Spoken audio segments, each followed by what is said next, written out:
So today we're diving into something really special. And no, it's not just a piece of cloth. We're going to unwrap a tradition, a history, a form of devotion that's been woven, thread by single thread for centuries right in the heart of Odisha. This is the story of Khandua. Just take a close look at this fabric. Every single motif, every one of those vibrant colors, it carries this deep spiritual meaning. And here's why. Because long before Khandua was a sari that people wore, it was, and it still is, an offering made for the gods. And that right there, that gets us to the very soul of what this is all about. You see, unlike most fabrics you might think of, Khandua's main purpose was never fashion. Nope. Its original, its most sacred role, is to be a daily offering to the deities. So this fabric has this absolutely unbreakable bond with one of India's most famous temples, the Jagannath Temple in Puri. We're talking every single day. The idols of Lord Jagannath, his brother Balabhadra, and his sister Subhadra are dressed in specially designed Khandua silk. It's a daily ritual. And the roots of this tradition, man, they go incredibly deep. We can trace it all the way back to the 12th century. That's when the poet Jaidev first had his famous poem, the Gita Govinda, literally woven into silk as an offering. Then, fast forward to 1710, it gets formalized by a king's order. And get this, even a British visitor back in 1766 wrote about this unique craft. So yeah, this isn't some new art form. It is ancient, living history. Okay, so who are the people actually entrusted with this incredible sacred duty? Well, their story is all about a community that's bound by this special calling, something that's been passed down from generation to generation. They're known as Savakas, which pretty much translates to servants of the god. And listen, these aren't just artisans. They're a whole hereditary class from the village of Nuapatna. Their job was so important that way back when, they were actually given land by the temple in return for their work. I mean, it literally cemented this sacred duty into the fabric of their lives. The whole process of making it is a ritual in itself. To keep everything sacred, only the men are allowed to do the really intricate tie and dye work. Some weavers even fast while they're creating the pieces for the deities. This knowledge, this level of devotion, it's a legacy. And what's really incredible is that the specific duty of weaving for Lord Jagannath himself is still carried on today by just 2 families. 2! All right, let's talk about the fabric itself, because it basically speaks its own language. It's a language of symbols, of faith, nature, and mythology, and it's all captured in these beautiful silk threads. And you can see it right here. This is the visual storytelling of Khandua in action.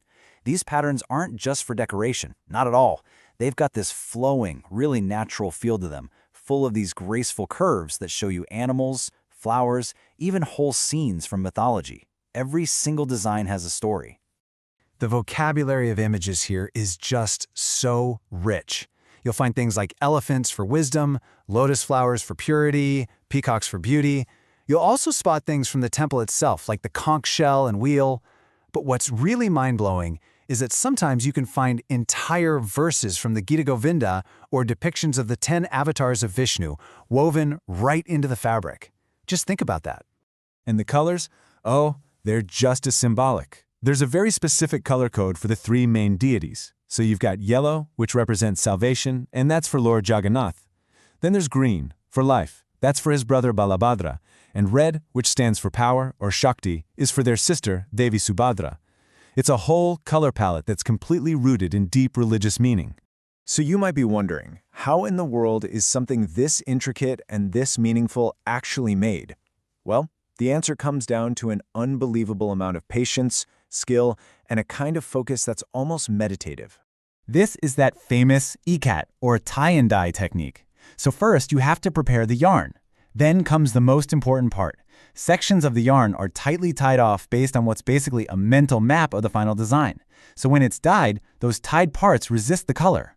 Finally, this patterned yarn is woven, and almost like magic, you see the design slowly, painstakingly emerge on the loom. And just to give you an idea of the kind of dedication we're talking about, look at this weaver at work. Just preparing the warp threads, that's the threads that run lengthwise, that alone can take 8 to 10 days. Yeah, this is not a quick process.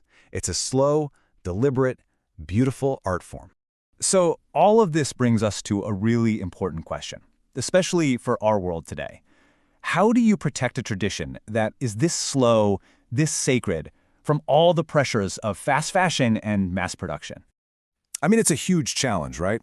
When a craft is so deeply connected to one specific place and one community of people, how do you make sure it stays authentic and, just survives for the next generation? Well, the answer came in the form of legal protection.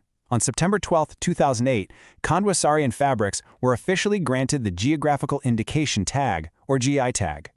So what does that GI tag actually do? It certifies its origin.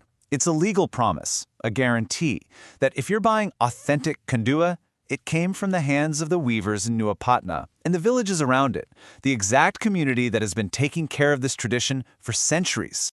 And this is way more than just a symbolic gesture. This protection helps secure the livelihood for about 18,000 weavers. Think about that. It gives them ownership of their craft, it protects them from cheap imitations, and it makes sure that their generational legacy can actually continue. And that's because at the end of the day, Khandua is so much more than a product. I love how the official record puts it. It is a cultural heritage of the country and bears generational legacy. It's really a story of art, faith, and identity all passed down from one generation to the next. So here we are. This ancient craft is navigating our modern world, carrying its sacred origins with it. And it leaves us with a big question, doesn't it? In a world that just keeps moving faster and faster, how will we continue to value and protect a fabric that is really, at its very heart, a prayer woven in silk?